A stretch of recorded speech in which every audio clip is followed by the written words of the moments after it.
Welcome back to Channel, the place where we bring you the real stories behind the headlines.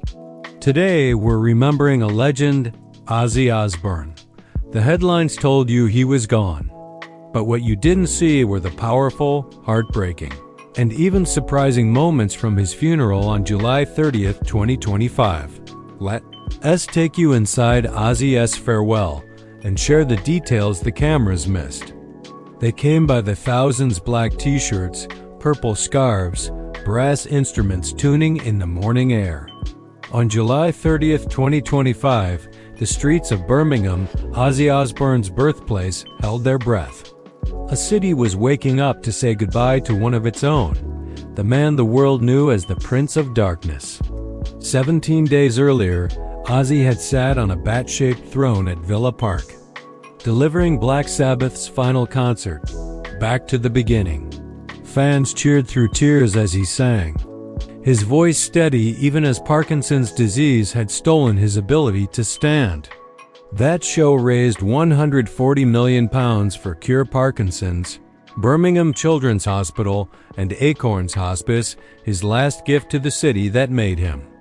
Then, on July 22, 2025, at age 76, Ozzy died at his home in Buckinghamshire. The official cause, out-of-hospital cardiac arrest, compounded by acute myocardial infarction, coronary artery disease, and Parkinson's with autonomic dysfunction.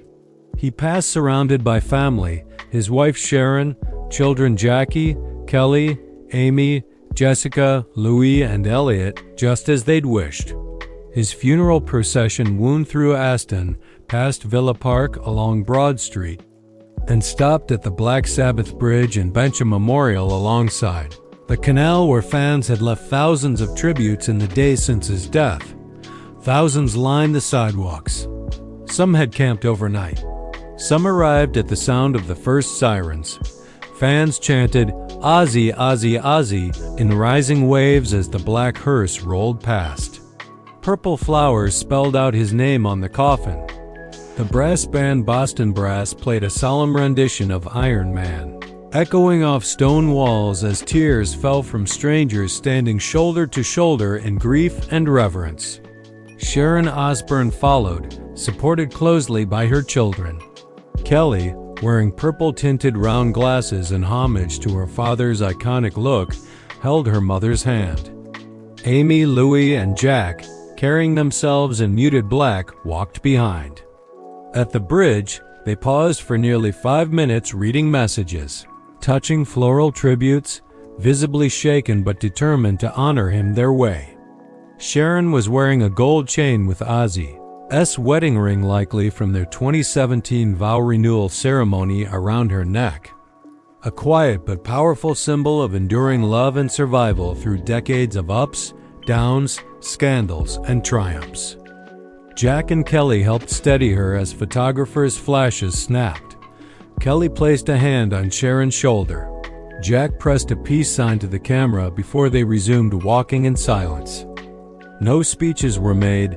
This wasn't about spectacle, that it was about a family's private heartbreak laid bare in public.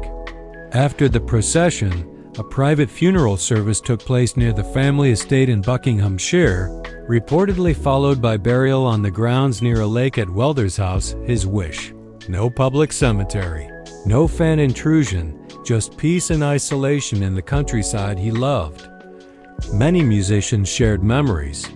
Tony Iommi, Geezer Butler, and Bill Ward figured in silence or in public tributes. James Hetfield called him a blueprint. Elton John, describing Ozzy as a dear friend and huge trailblazer, called the farewell concert a celebration, not a funeral. Zakk Wylde, his longtime guitarist, shared that Ozzy texted him after the July 5th concert, "I love you, buddy." That message carried as much weight as any last conversation. From Tokyo to Los Angeles, fans organized impromptu tributes, candlelight vigils at Tower Records, murals in South Apollo, gatherings outside the Rainbow Bar and Grill blasting Sabbath classics. These global gestures echoed the devotion seen in Birmingham streets. Back home in Birmingham, civic leaders promised a lasting tribute.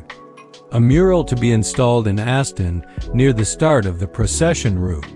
The Lord Mayor personally greeted the Osbourne family on Broad Street, calling Ozzy a cultural icon who belonged to this city. Behind the scenes, the Osbourne family had requested privacy.